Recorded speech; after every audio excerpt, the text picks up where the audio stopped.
Ito yung mga officials na nandito.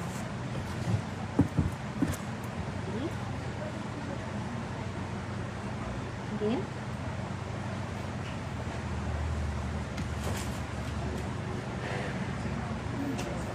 Mami, lagay ko yung tubig dito. Ito pa yan. Sabi ko, powered by Relief Goods. Sorry.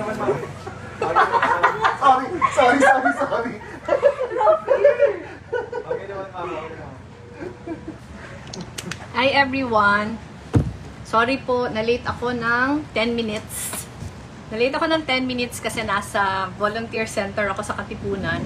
Nahirapan kami maghanap ng corner na bakante kasi marami dito na mga tao na nagre-repack. So maraming salamat sa mga volunteers natin na katulong natin ngayon. Ngayon lang po ako nagkaroon ng break. Wala ako for 3 days kasi galing akong first day sa Bohol, second day sa Cebu, third day kahapon ay nasa Surigao City, Siargao, Dinagat Island, saka Southern Leyte. Southern Leyte ako. Ngayon po dapat pumunta ulit ako sa ibang mga probinsya pero na-postpone po kami at the last hour kasi hindi pa po nakakarating yung bigas namin na bahagi ng aming ipapamigay sa mga nasalanta ng bagyo. So, magre-resume po kami bukas. So, dahil may unexpected na break today, nandito po ako para humingi ng briefing sa ating mga teams kung ano na yung nangyayari sa buong relief operations natin. Since before the typhoon, saka tuloy-tuloy hanggang bumagyo, hanggang pagkatapos ng bagyo, tuloy-tuloy po yung ating efforts. May mga naka-deploy na po tayo ng teams on the ground. Meron po tayong team sa Bohol, meron tayo sa Cebu, meron tayo sa Surigao. Wala pa tayo sa Dinagat Islands kasi hinihintay po natin yung mga gamit dito. Pero meron na po tayo sa Negros Oriental, meron na tayo sa Negros Occidental, and meron na tayo sa Iloilo. Magpapadala pa lang po tayo sa Palawan. Meron na din po tayo sa Southern Leyte. Gusto ko lang pong ikwento sa inyo yung mga nakita ko kasi isa po ito sa mga request ng mga nandun.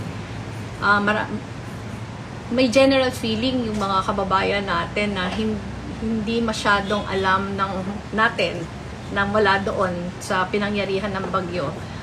Hindi natin masyadong alam dito kung ano yung tunay na nangyari sa kanila. Kasi unang-una, down nga yung communication lines. Napakahirap pong magpadala ng mga pictures except yung mga galing doon na nakalabas na. Kahit kami na nandun, mahirap mag-communicate dito. Yung iba po, lagi sa amin, ito po, very common na sinasabi sa amin na wala na kasing ABS-CBN, so wala na sa amin nagko-cover. Hindi siguro nila alam na ganito kalala sa amin. So ako po, nag-promise ako sa kanila na ikakwento ko sa inyo pag nagkaroon ako ng opportunity. And yung opportunity nga ngayon, sa lahat mong pinuntahan namin, down yung communication lines. Sa lahat ng pinuntahan namin, walang kuryente, walang tubig. Yung signal po ng telepono, meron lang sa mga konting lugar. Halimbawa po sa Maasin kahapon, sa Maasin, Southern Leyte, nandun po ako. Meron lang isang bahagi sa may sentro nila na nakakakuha kami ng signal. Halimbawa sa Surigao, wala kami nakuhang signal. Sa Bohol, meron lang pong mga konting may signal, pero sa Tagbilaran City lang. Sa Siargao, walang signal. In fact, may mga satellite phones doon, pero ang sinasabi po sa amin, nakaka-pick up lang ng signal yung satellite phones sa airport nila. So, yung mga nagpapadala po sa amin ng mga messages na nagsasabi na hindi nila makontak yung mga families nila. Ang pinakadahilan po talaga nito, sobrang hirap po ng signal. Siguro po dahil napunta din kami ng maaga. Karamihan din sa sinasabi sa amin, halos wala pa silang tulong na natatanggap. So ito po talaga sobrang importante yung tulong na manggagaling sa atin. Pero ako po gusto ko kayong bigyan ng specifics kung ano yung mga nakita ko. Pumunta po kami sa Bohol less than 24 hours after tumama yung bagyo sa kanila. Tumama po yung bagyo sa kanila on a Thursday evening. Pumunta po kami doon after lunch. After lunch ng Friday. Hindi po namin makontak yung mga local officials doon bago po kami pumunta. Na-contact namin sila pagpunta namin doon. Yung pinakauna po namin na contact doon si Vice Governor Rene Relampagos. Kinento niya po sa amin na galing na siya sa pag-iikot. Si Governor Artiap nasa Lubok kasi at that time yung Lubok ay sobrang lubog sa baha. Nandun si Governor Artiap. Tapos nakausap po namin sa telepono si Congressman Ed Chato, former governor. At kinento niya po na nag-iikot din siya, wala ding signal dun sa kanila. Pumunta lang siya sa isang lugar na nakakuha siya ng signal, kaya namin siya na-contact. Doon po sa Tagbilaran, pumunta kami sa isang community. Nandun po si Mayor Babayap, saka si Ma'am Jane. Siya yung sumalubong sa amin doon, saka yung ibang local officials. Kinikwento po nila kung gaano kagrabe yung bagyo. Nakita din po namin ito sa buong Tagbilaran.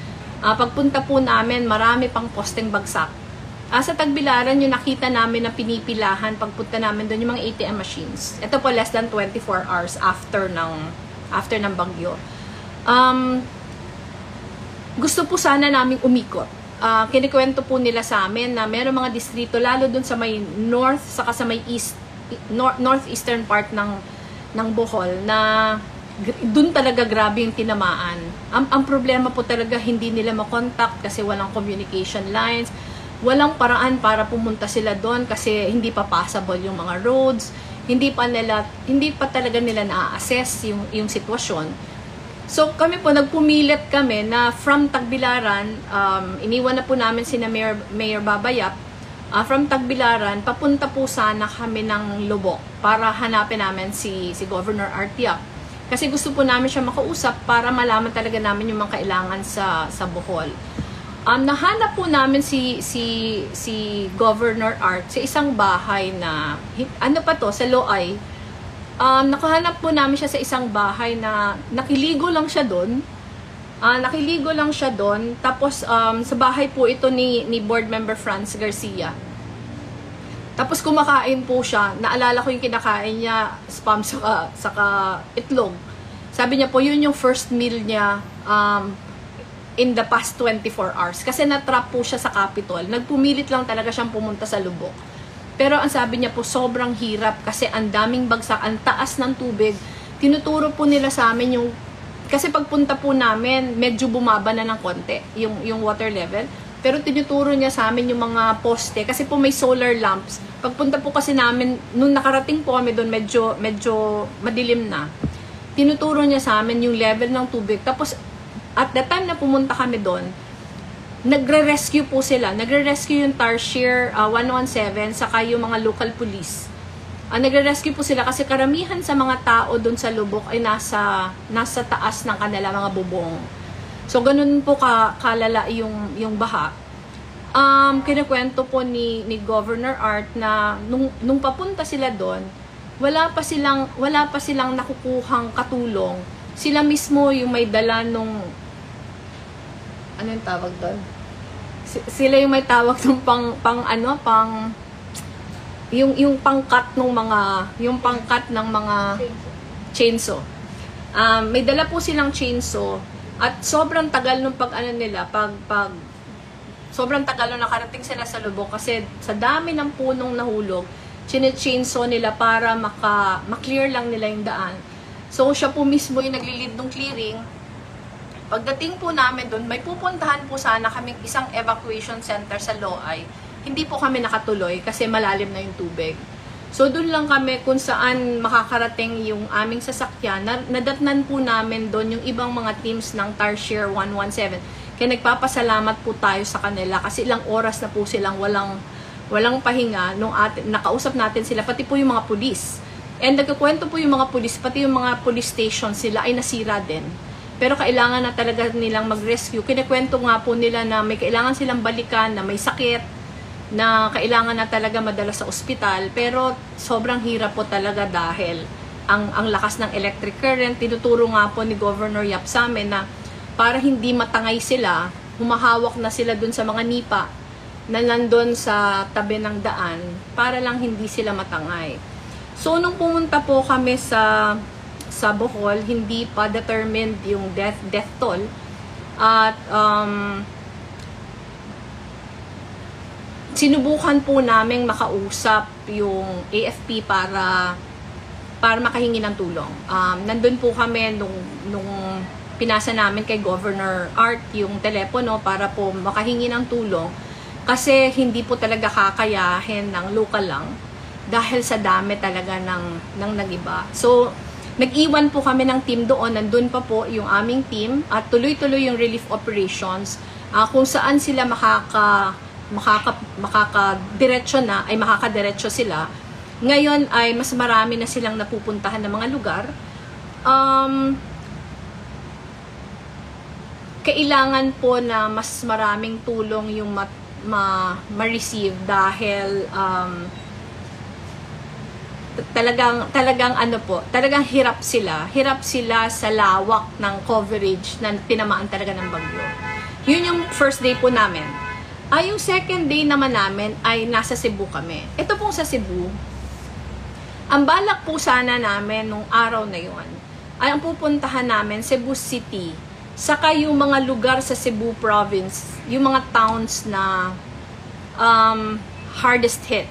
Ang pinaka-problema po namin, wala kami masyadong information na nakukuha. Second day po ito after nung bagyo, Saturday. Wala po kami masyadong information na nakukuha dahil nga walang communication lines. So, pagdating namin sa Cebu, pumunta muna kami sa Cebu City para po makausap yung mga team, yung team po namin na nauna doon. Pero from the airport, it took us 3 hours. It took us 3 hours para po makarating sa Cebu City. Tapos wala pong signal kami, wala kaming signal nung umaandar na kami. Nagkaroon lang kami ng signal nung nasa taas kami ng bridge. Nung nasa taas kami ng bridge from Lapu-Lapu City papunta sa Marcelo Fernan Bridge. Nung nasa taas kami ng Marcelo Fernan Bridge, saka lang kami nakatawag. Then yung team namin, ang tinatanong po namin, ano ba yung hardest hit barangay na pwede nating puntahan at doon muna natin i-channel yung mga relief goods na dala natin. Pinapunta po kami sa isang barangay, sa Guadalupe. Pagpunta po namin sa barangay Guadalupe, nandun po yung mga barangay officials. Nandun po si former Mayor Tommy Osmeña, saka si Margot, kanyang asawa. Tapos po, yung team po nila nandun. Nakausap po namin. Medyo matagal po kami dun sa Guadalupe. Kausap po namin yung barangay officials, kausap po namin yung mga evacuees dun. Nakakapanlumo po. Nakakapanlumo talaga yung mga kwento. Kinakwento po nila kung gaano kalakas yung bagyo. Kinakwento nila na, halimbawa yung, hindi lang isang family, pero maraming families ang kwento na naka-evacuate na sila sa isang lugar, pero yung in-evacuatean nilang lugar, nasira din. So, ang nangyari, parang during the night, palipat-lipat sila ng lugar hanggang nakarating sila dun sa isa pang evacuation center na hindi nasira. So, yung kalakasan talaga ng bagyo, kahit yung mga evacuation centers na iba, hindi talaga siya naka-withstand. Kaya po heartbreaking makipag-usap sa kanila kasi kinukwento nila na walang-wala talaga sa kanilang natira. Ang tatanong nila sa'yo, paano na kami? Paano na kami, ano nang gagawin namin, paano namin itatayo ulit yung aming mga bahay. Ito po yung paulit-ulit na kwento. Inikot ko po yung buong gym. Yung buong gym kung nasaan sila, sa Guadalupe, sinubukan ko makausap almost all the families na nandun. Pare-pareho po talaga. Pare-pareho yung kanilang kwento. Ang sabi nga po nila sa amin, sana mabigyan kami kahit trapal lang. Para naman pag Christmas, makabalik na kami sa mga bahay namin. Para naman maramdaman namin yung Pasko kahit ganito kahirap yung buhay. Nung nakausap po namin yung barangay, kinikwento niya po yung mga problema doon. Yung pinaka number 1 talaga, drinking water. Ang sabi po sa amin doon, konektado kasi sa kuryente yung kanilang drinking water. Kaya pag nawala ng kuryente, mahirap talaga yung drinking water. Magmula po sa airport, papunta sa Cebu City, sobrang haba ng pila sa lahat na water refilling stations, sa lahat na mga gasolinahan, sa lahat na mga ATM. Naghahanap po kami ng mabibilhan ng pagkain. Sarado po halos lahat dahil sira din. Sira din yung, alam mo, may mga nakita kaming Jollibee, McDonald's na sira talaga. So may nakita po kaming isa na minute burger. Meron po sana, alam niyo yun, mga kiosk na ganon. May nakita sana kami, kasi wala kaming breakfast, wala kaming lunch. May nakita sana kaming isang minute burger. Ang haba din ng pila. So sabi namin, wag na, kasi makikiagawan pa kami na mas kailangan nila yon. Ano talaga? Mahirap po talaga maghanap ng ganon dahil lahat talaga apektado. So after kami pumunta sa Barangay Guadalupe, may pinuntahan pa kaming isa. Pumunta pa po kami sa isang barangay, yung Barangay Sapang Dako. Nagrabe din. Eto, mountainous barangay ito. Ang dami din yung nasirang bahay doon. Pero may isa po kaming common na nakita, both sa Guadalupe sa Sapang Dako. Pareho kasi yung barangay. Maswerte kasi pareho yung barangay hall. Meron sila ng generator. So, naka-on yung generator, ang daming mga residents na nagko-converge doon para makicharge ng kanilang cellphone, meron nagcha-charge ng, emergency light, meron nakikicharge ng, yung mga, alam nyo yon, yung parang mini electric fan. Ang dami, as in ang dami. Doon namin naisip na sobrang importante ng generator. So, kung may mga kakilala po tayo dito na meron mga generator na extra na pwedeng ipahiram, at least sa mga barangay hall sana, mapahiram. Kasi ang laki pong ginhawa sa mga residents na may napupuntahan na ganito. Yung gym para sa Guadalupe, nakita ko, merong may sakit. So, meron pong mga mga oxygen tanks. Meron mga oxygen tanks na nakahilera. Kasi talaga, lahat umaasa, parang lahat umaasa sa shelter na nai-provide talaga ng barangay. So, natapos po kami sa Guadalupe sa Sapang Dako, hapon na kami natapos. Tapos gusto ko pa sanang magpumilit, ang pinakamalapit po sana na pwede namin puntahan, yung Naga or Cordova.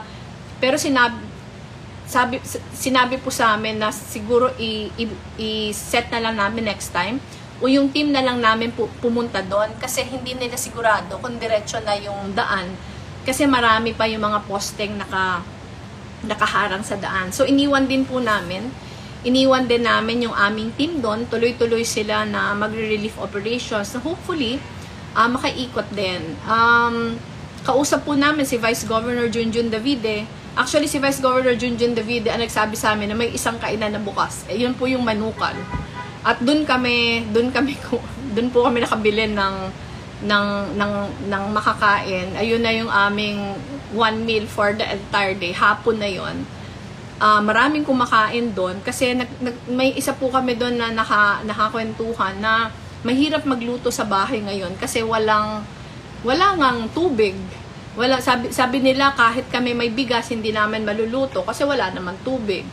So sila talaga gusto nila bumili na lang. So yun po yung Cebu. Pareho yung problema. Napakahirap na walang communication lines. Dapat sana soon as possible time ma-restore na yung kuryente. At ito po ay may update din ako dito. Tapos kasi po may partner kami yung Philreca. Yung Philreca po ito yung association ng mga electric cooperatives all over the Philippines. Matagal na po namin silang partner. Nagpapasalamat po tayo sa kanila kasi na-find out ko po yung ginagawa nila napakahusay nung nag-Typhoon Rolly saka nag-Typhoon Ulysses dun sa Catanduanes na hardest hit noon. Dati po kasi di ba yung Bicol sa amin laging tinatamaan ng bagyo. Dati po, kinikwento ko nga ito sa mga staff namin na pag tinamaan kami ng bagyo, asahan mo na 1 buwan, 2 buwan, 3 buwan, wala kayong kuryente. Pero yung Rolly sa Ulysses, namangha po ako na hindi nila kailangan hintay ng napakatagal, yung restoration ng kuryente napakabilis.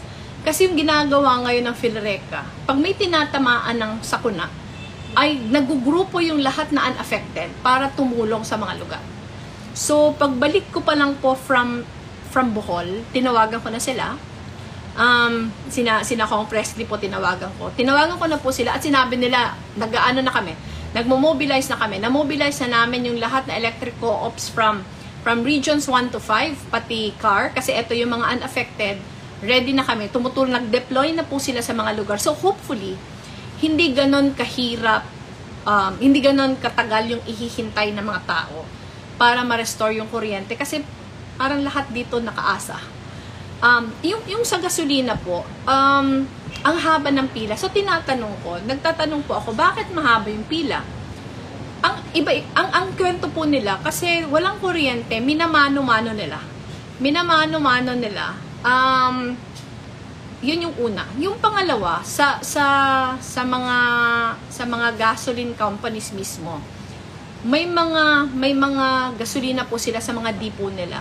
Pero para ma-load ito dun sa mga gasoline stations, mahirap din pag walang kuryente.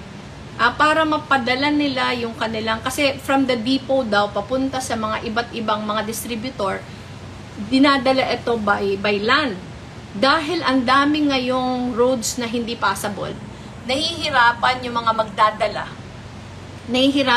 magdadala ng gasolina sa mga lugar. Pero inassure po tayo ng mga gasoline companies na they are doing all they can now para mas mapabilis na mapadala ito sa mga lugar at mahanapan ng paraan kung paano pwedeng mas mapabilis. Siguro use of generators para hindi na ganon kabagal yung pag-distribute ng gasolina, kasi ito talaga yung pinaka problema. Kahapon, third day po ng aming pag-iikot, gaya ng sabi ko, 4 na lugar yung pinuntahan namin. Nauna po kami sa Surigao City. Paglapag pa lang po ng aming eroplano sa Surigao Airport, nakita po namin yung sitwasyon, yung Surigao Airport po bagsak. Talagang, later po magpo-post ako ng pictures ng airport, talaga pong gumuho. Talaga pong gumuho yung lahat na, yung halos buong airport. Magta-turn over po kami kasi may team na din po kami doon na nauna sa amin. Magta-turn over po kami ng aming relief goods sa City Hall. Ni-receive tayo doon ni Mayor Matugas.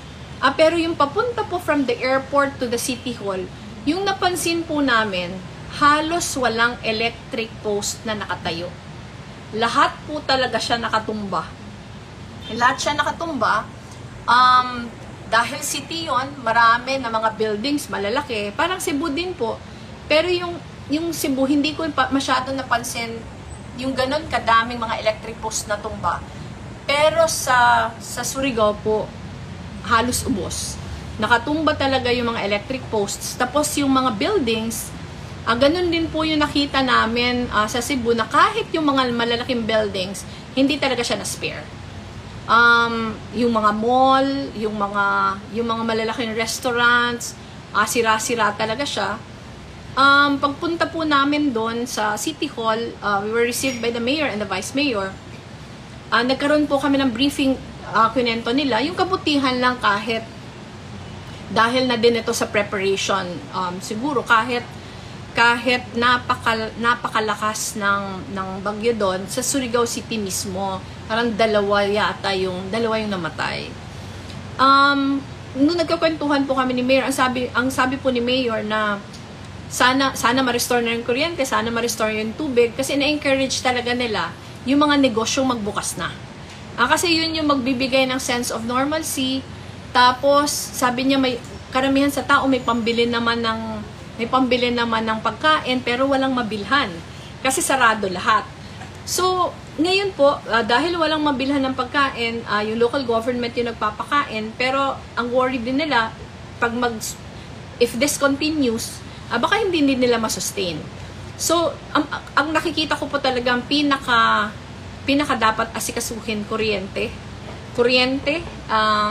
tubig, drinking water, Yung drinking water po, kanina nag-text sa akin na umaga si Governor Artiap. Sinasabi niya na sana mapadalhan na kami dito ng, alam niyo yun, parang mobile na refilling stations para meron kami drinking water. So ako po, minessage ko yung Manila Water. Ang sabi po nila, may nakaload na sila sa C-130, bukas yata aalis, na ipapadala na to Cebu, and hopefully mapadalhan din sa Surigao, saka mapadalhan din sa Bohol. Pero naghahanap pa po kami ng paraan ngayon, paano pa ba mas mapapabilis na mas marami yung mapadala, mas maraming mapadalang drinking water, kasi ito talaga yung isa sa pinaka-importante sa lahat. Yung sa Surigao City, akala ko po yun na yung pinakagrabing nakita ko until na-reach namin yung Siargao. Pagdating po namin sa Siargao, sa airport pa lang, una, sira din yung airport, pero magulo sa airport kasi ang daming turista pala na na-stranded doon. Ang daming turista na stranded doon, and nasa airport yung marami sa kanila kasi nagbabaka sakali silang makaalis.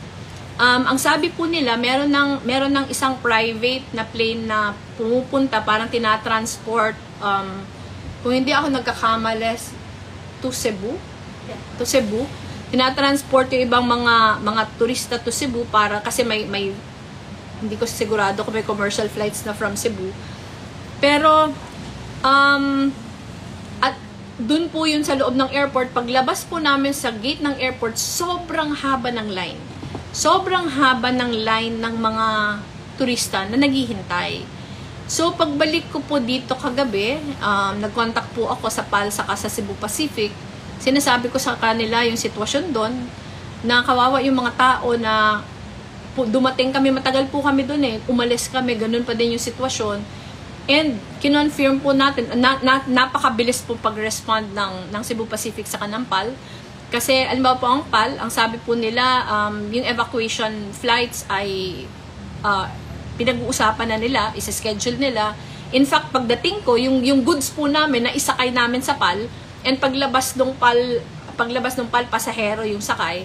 So ganun daw po yung gagawin. Yung Cebu Pacific po yung first na sweeper flight nila kaninang umaga. 10:35 yata yung schedule na umalis siya sa Siargao. So pinapakiusap lang po namin na sana yung frequency madagdagan. Madagdagan yung frequency kasi kawawa talaga yung mga na-stranded doon. Lalo na kasi wala talagang available na utilities doon. Hindi lang na walang kuryente, hindi lang na walang signal, pero talagang walang drinking water, walang pagkain. Ang problema po sa Siargao, nakapag-preposition ng provincial government saka mga local governments ng pagkain para in preparation for the typhoon. Pero dahil halos lahat talagang mga buildings nasira, nabasa yung lahat na bigas. So ang dami po nilang bigas na nabasa. So, ang pakiusap po nila, ang hindi sana nabasa hindi na-affect yung mga delata. Pero for the first 3 days, dahil yun lang yung available, naubos na. Wala din pong bukas na tindahan, dahil lalo na po sa General Luna, na eto yung tourism area, halos ubos. Pinost ko po ito sa aking Facebook page kagabi. Nag-post po akong 2 videos nung tourist area na halos ubos. In fact, kahit po yung mga locals na kasama namin pag-ikot, marami po silang hindi na nakikilala. Kasi kokonte lang yung nakatayuman, marami ding damage. So, ang ano lang po nito, ang assurance na binigay sa atin ng mga taga doon, walang nasawi na turista. Meron yatang 3 locals na as of yesterday. Kausap po namin si Governor, kausap natin yung mayors. Meron 3 locals na aksidente during the height of the typhoon. Pero ang sabi nila, kasi sinasabi ko sa kanila, may mga names po, yung mga names pong binibigay nyo sa amin na hanapin, nandun, iniwan na po namin sa team namin on the ground para hanapin nila. Ang problema po kasi, ang hirap talaga kasi walang communication lines. Pero ang assurance po nila, yung mga families na mga turista na hindi pa nakokontakt, wag daw po mag-alala kasi safe naman yung lahat na tourists. Yung mga locals po na yung mga families din, nag-aalala sa kanila, iniwan po namin sa kanila yung mga pangalan na binigay nyo sa amin. Patuloy lang nyo pong ibigay kasi may team po kami on the ground. Pag nakakatsamba po tayo ng signal, pinapadala natin sa kanila yung mga pangalan para po hindi kayo nag-aalala. May mga yung relief packs po namin dumating na din doon. Nauna po yung team namin. Nauna sa amin by a few minutes dumating yung aming relief packs. And kahapon, nag-start na kami mag-distribute. Nag-start na po kami mag-distribute. Pumunta po kami doon sa, kung familiar po kayo sa Siargao, yung portion po ng sa may Cloud9, marami po doon na siraan na bahay. So doon po yung una naming dinapuan. And nakakwentuhan ko po yung mga nawala ng bahay. Siguro na-catch namin yung sa video. Hindi ko lang alam kung na-catch namin sa video. Magta-try po kami mag-upload ng more videos. Pero yung kwento po nung mga nandun, hindi na, sabi po sa akin, ma'am, hindi na yun bagyo, delubyo na. Yun po yung description, hindi lang sa Siargao. Pero halos lahat na lugar na pinuntahan namin. Ako po hindi ko ma-imagine yung trauma. Yung trauma na pinagdaanan ng mga kababayan natin. Kinakwento po nila yung takot na naramdaman nila. Para daw pong, ang description nila, sobrang lakas ng tunog. Sobrang lakas ng tunog. Tapos parang lumilindol. Parang lumilindol kasabay ng bagyo. Ano po talaga? Lalo na yung mga nakatira sa mga maliliit na bahay, naubos talaga. Naubos po talaga yung mga gamit nila. Kaya talaga pong kailangan yung tulong natin. Yung isa pong problema pinaabot na sa atin sa Siargao at nakita po namin ito. Aside from tourism, ang main source of livelihood doon ay coconut. Marami po doon ang magnunyog, naubos. Naubos po yung mga nyog. Ang sabi nga po ng local sa amin, bakit ngayon ito nangyari na ngayon pa naman mataas yung presyo ng kopra? Ang problema po sa nyog, kasi pag nasirang ganito, ilang taon yung hihintayan nila. So as I speak, nagda-draft po kami ng letter sa PCA para iparating sa kanila, yung pinarating din sa atin.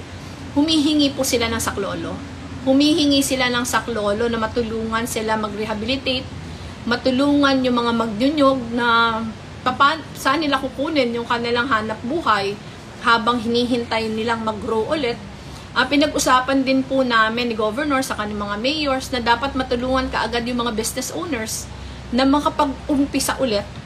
Yung isa po na pag-usapan doon, yung pag-grant ng tax holiday, pag-provide ng low interest na mga loans para sa kanila para mag-umpisa muli. Kasi marami pong locals ang dependent na dependent na sa kabuhayan nila yung tourism na nangyayari sa Siargao. So the sooner na makatayo ulit yung mga negosyo doon, the better para sa mga residents doon. Kasi marami yung mga nakinabang na sa peripheries. So yung po yung usapan kahapon, kami po meron po kaming programa sa opisina na Sustainable Livelihood and Training Program. Sinabi ko po sa kanila na sisiguraduhin namin na maka-access yung mga kababayan natin doon na apektado talaga sa pagbuhay. So ito po ay tuloy-tuloy ang ating pagpadala ng goods. Ang kabutihan lang po sa Siargao, kasi kung meron ng evacuation saka sweeper flights, at least meron tayong assurance na makakarating yung mga goods na pinapadala natin. Ang problema lang po talaga natin ngayon, challenge din yung pagpapadala. Kasi syempre po hindi mo maikakarga lahat sa isang flight yung mga gamit. So nagpapasalamat po kami sa Coast Guard na tumutulong din pag-transport kay Senator Manny Pacquiao na nag-offer po na yung ibang cargo natin ipapakisakay natin sa kanilang cargo plane. Meron na din po kami mga kinokontak ngayon na kahit anong klaseng sasakyan na papunta doon sa Visayas, sa Mindanao na pwede magdala ng ating goods ay ipadala. Tinitingnan ko lang po yung aking notes from the trip. Pagkagaling po namin sa Siargao, lumipat po kami sa Dinagat Islands. Yun, parang lahat po heartbreaking yung nakita namin from Surigao City. Akala namin grabe na. Paglipat namin sa Siargao, grabe din. Paglipat po namin sa Dinagat, grabe po talaga. Yun po siguro yung devastation na pinakagrabe. Pagbaba pa lang po namin, wala pong communication line. So, si Governor Kaka po, hindi namin nasabihan na padating kami. Basta lang kami nagpunta. Pagbaba po namin, lumapag po kami malapit sa isang paaralan. Ang dami pong mga tao na lumapit doon sa amin. Naiiyak talaga sila. Naiiyak po sila para sinasabi nila. Parang yung impression ko po, parang yung iyak nila out of helplessness. Pero at the same time, yung iyak nila relief na merong dumating. Kasi kinukwento po nila sa amin, buti lumapag kayo. Kasi kanina may dumaan ditong 2 chopper, pero hindi naman lumapag. Siguro nag-i-inspect lang. Kasi nasabi nila, akala namin nakalimutan na kami. Eto po si Governor Kaka, apparently pumunta siya ng Butuan. Una po pumunta yata siya ng Surigao kasi dumating si Presidente. Tapos pumunta siya ng Butuan kasi to seek help. Kasi yung problema po sa Dinagat, ganun din. Nakapreposition sila ng goods, pero dahil sa bagsik ng bagyo, talagang nabasa yung lahat. Walang pagkain, kulang yung drinking water, walang krudong available. Yung pinoproblema po ni Governor Kaka, yung kanilang district hospital na may mga pasyente, walang pangkrudo sa generator. Naghahanap po kami ng sasakyan kasi gusto namin umikot at hahanapin sana namin si Governor Kaka. Sabi po sa amin, wala pong walang makakaikot na sasakyan kasi sobrang dami ng nahulog na poste, ng kahoy. Tapos kasi po ilang beses na ako nakapunta ng Dinagat. Si Nene ko hindi pala siya nanonood kasi walang signal doon. Pero si Nene po, nalaman niya na nandun ako sa school, pinuntahan ako, nakamotor siya. Tapos sabi niya, eto lang yung magagamit dito kasi talagang walang madadaanan. So mabuti na lang, around us, meron din mga nakamotor. Ako sumakay ako kay Nene. Yung mga kasama ko sumakay din sa ibang motor. So sabi ko, hanapin natin si Governor Kaka kasi hindi pa namin alam na hindi pa siya nakakabalik. Nung una po naghahanap ako ng helmet. Tapos ang sabi sa akin, ma'am, wala ka makahanap na helmet dito kasi lahat na gamit namin na ubos. Ito lang mga motor namin na safe keep namin. Meron po doon isang building na bago. Hindi ako nagkakamali, building siya ng COA. Nasa tapat siya ng provincial capital. Marami po yung naka-evacuate doon kasi yun lang yung bago, sturdy. Nasira din siya, pero at least hindi bumagsak. So nasira din yung bubong niya, nabasag yung kanyang mga salamin, pero at least may mga na safe keep sila. May mga yung mga motor nila na safe keep nila. Pero dun po sa mga dinaanan namin, wala kaming nakitang bahay na nakatayo. No, wala tayong nakita. Wala kaming nakitang bahay na nakatayo. Ganun po siya kagrabe. Meron po doon isang school building na maliit na sira din yung bubong niya, pero at least nakatayo pa yung school building. Lahat na evacuees nandun. Tinatanong ko po sila kung ilan sila nandun sa loob. Sabi nila hindi na nila alam. Hindi na daw nila alam kung ilan sila doon. Tapos parang pare-pareho yung kwento. Pare-pareho yung kwento na dahil sa lakas ng bagyo, palipat-lipat silang evacuation center kasi kahit yung evacuation center nasisira.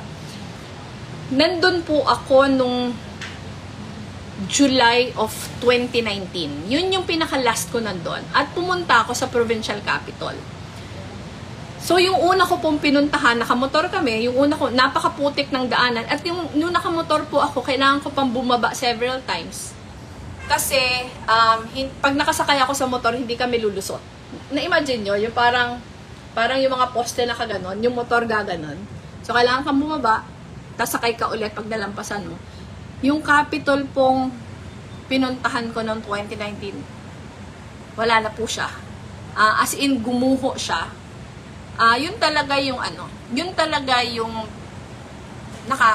sobrang nakakalungkot na, alam mo yun, parang yung Capitol, ito yung symbol ng diba? Ito yung symbol ng gobyerno.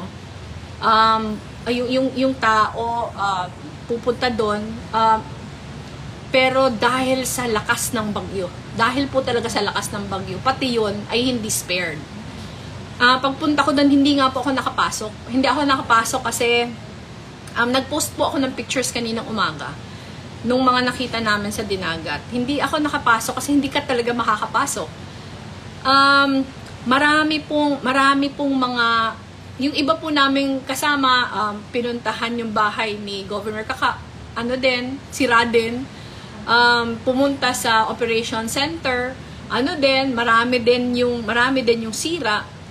So talagang ako po yung Dinagat Islands, kailangan po talaga ng tulong natin. Kailangan po ng tulong.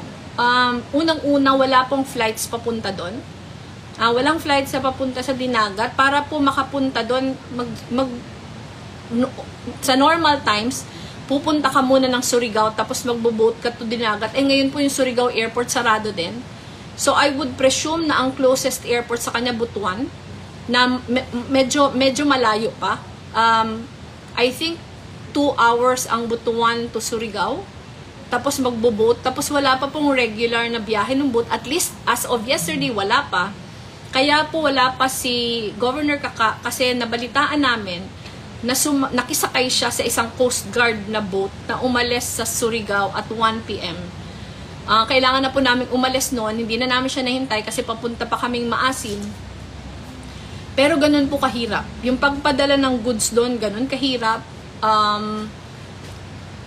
Ano po talaga, ang hinihingi po talaga nila lahat na tulong, ang pinaka-concern talaga, pagkain, tubig. Yung mga kababayan po natin, hindi alam kung paano magsisimula muli, magpapasko pa naman. Hindi natin ma-imagine kung paano nila to dadalhin, pero sabi ko po sa kanila, kakayanin natin to, hindi namin kayo papabayaan. Yung help is coming. Ako po paniniwala ko talaga, importanteng nakikita kami na mga public officials kasi yung kinakwento ko po nga, ang kinakwento ko nga po sa staff ko na kahit nakakapagod yung biyahe namin kahapon kasi ang dami namin pinuntahan. Yung mga tao, pag nakita talagang pumunta ka, kahit grabe yung dinadanas nila, natutuwa sila. Ako nga po sinasabihan ko sila, pasensya na po kayo, hindi pa dumadating yung iba, ito pa lang yung amin dala. Lagi, sa lahat na lugar na pinuntahan ko, ang lagi po nilang sagot, di bale na po, basta nandito ka, kampante kami, na hindi kami papabayaan. So sa akin, talaga, pagtulong-tulungan natin sila. Ito po, dahil natagalan kami sa Siargao, natagalan po kami sa Dinagat, pumunta po kami sa Southern Leyte. Yung team po namin, nauna na sa Sogod. Nauna po sa Sogod, Southern Leyte, pero lumapag po kami sa Maasin kasi yung airstrip nasa Maasin. Dapat po sasakay kami ng chopper papunta sa Sogod, pero dahil hapon na po yun, walang night flying capability yung aming chopper, ay hindi na po kami nakalipad. Alam ko hindi ito mapapanood ng mga taga-Sogod kasi wala pang kuryente doon. Pero pag napanood nyo po ito later on, hihingi po kami ng paumanhin.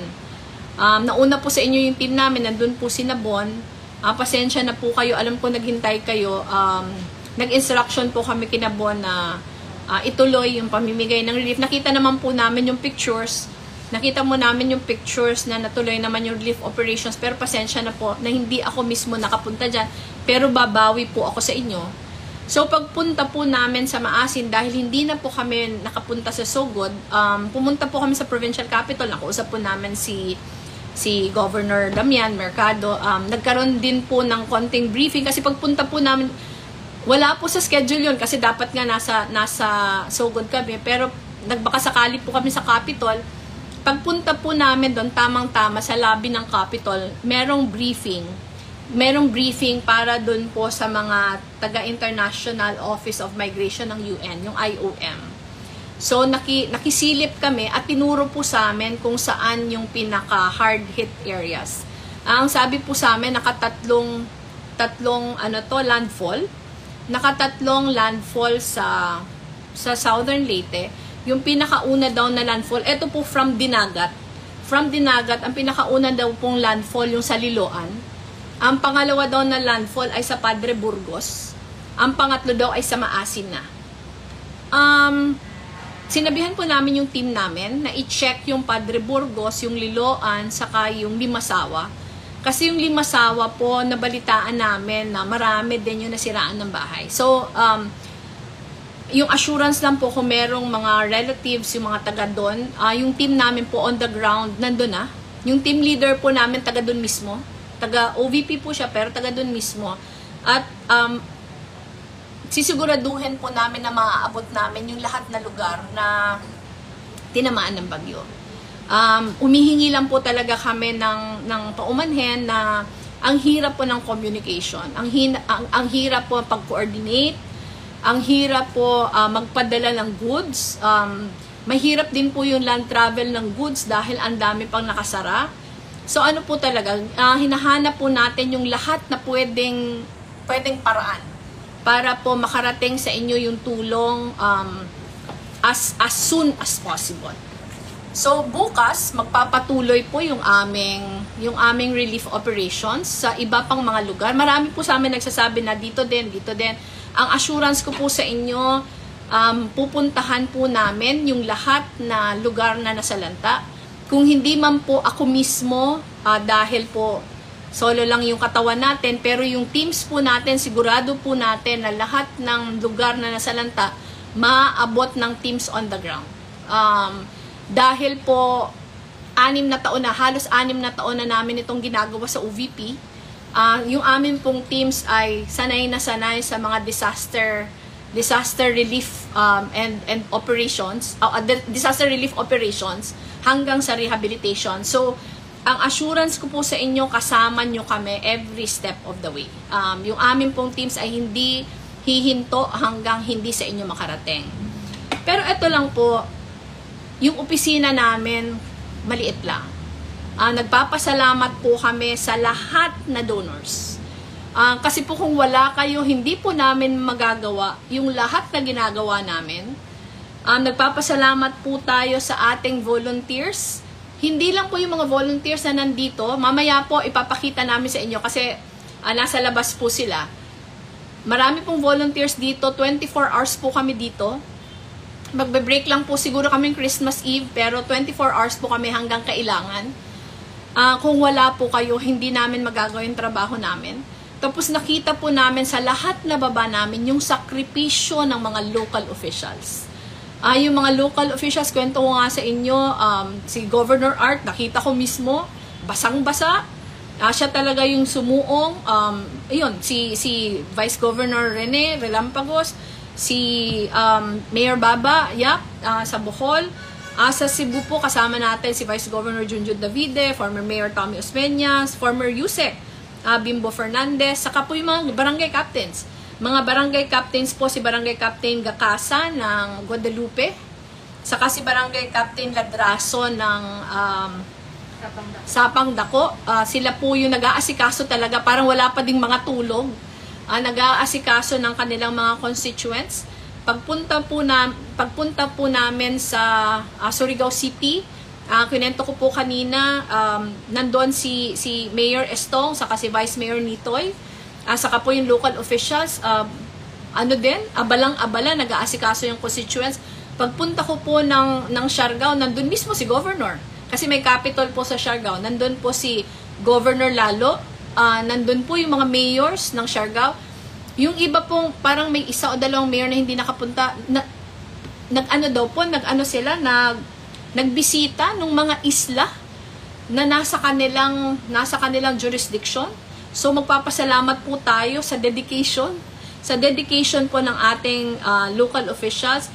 Kasama po natin yung Mayor saka Vice Mayor ng General Luna, si Mayor Rosillon, saka si Vice Mayor Salyoso. Kasama din po natin si Mayor Coro ng Del Carmen, si Mayor saka Vice Mayor ng Del Carmen. Kasama po natin si Mayor Liza ng Pilar. Kasama natin si Mayor Gina ng San Benito. Tapos nakwento ko na po, pagpunta po namin sa Southern Leyte ay nakasama nag-courtesy call po tayo kay Governor Damian Mercado. Lahat pong local officials abala.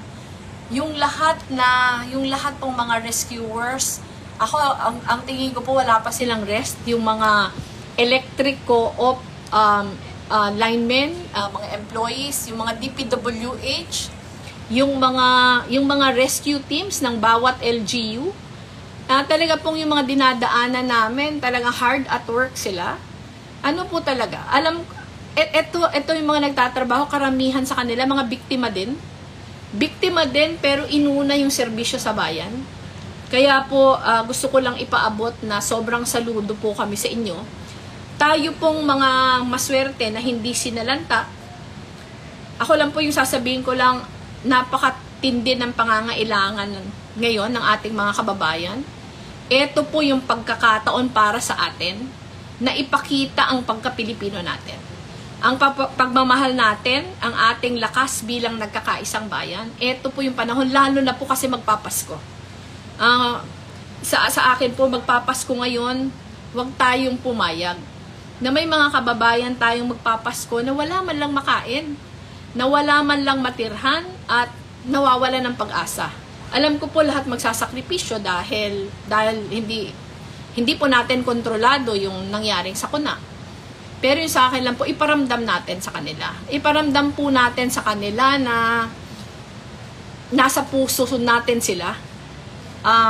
Ngayon na may pinagdadaanan silang kahirapan, na ipakita po natin, ito po call to action ito sa inyo, na ipakita po natin, marami po sa kanilang nangangailangan, tayong naging mapalad.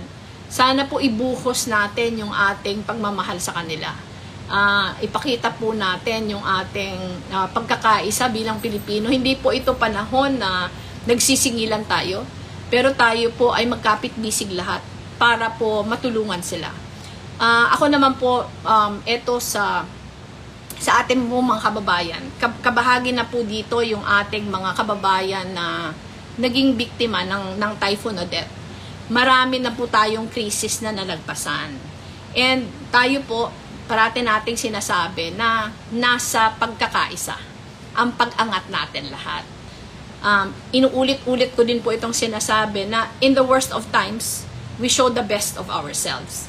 Sa mga kababayan po natin na nasalanta, ang mensahe ko po sa inyo, nandito po ako, nandito po ang buong OVP, at nandito po ang buong sambayan ng Pilipino para sa inyo.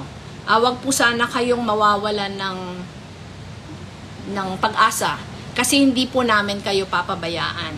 Sama-sama po tayong aangat muli. Kaya po natin ito. Kaya maraming salamat po sa lahat na tumutulong. Patuloy po sana tayong tumulong dahil napakarami po ng mga kababayan natin ang nangangailangan sa atin ngayon.